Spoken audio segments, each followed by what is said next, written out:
La conviction de l'UNICEF, c'est que chaque enfant doit pouvoir bénéficier d'une éducation de qualité.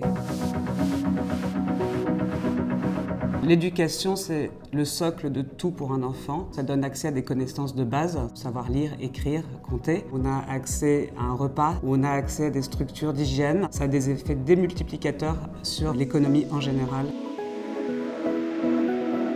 Le programme Reimagine Education a été lancé post-Covid, où on a vu à quel point l'éducation avait été mise à mal pour de nombreux enfants dans le monde. C'est un programme extrêmement ambitieux puisqu'il vise à connecter 3,5 milliards d'écoliers à l'horizon 2030. L'UNICEF France et Vinci Énergie se sont engagés sur une durée de 4 ans.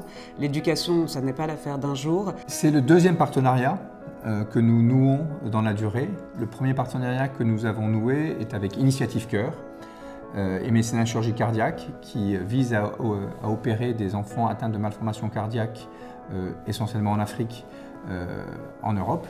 Chez Vinci Énergie, nos entreprises ont montré qu'elles étaient très engagées, que nos collaborateurs sont très solidaires. Ça s'est vu pendant la pandémie où il y a eu plein d'actions locales qui ont été mises en œuvre. Après cette pandémie, on a senti que la cause de l'enfance et de l'éducation touchait l'ensemble de nos collaborateurs. L'UNICEF nous a semblé un partenaire naturel et surtout un partenaire ouvert, accueillant. Au Brésil, Vinci Énergie va nous aider à connecter des écoles à la fois dans des régions semi-arides et dans des régions amazoniennes. Au Bénin, il s'agit de soutenir l'éducation de 11 000 enfants âgés de 16 à 18 ans. Au Timor-Leste, ce sont 6 000 enfants âgés de 6 à 15 ans qui recevront une éducation de qualité grâce au digital.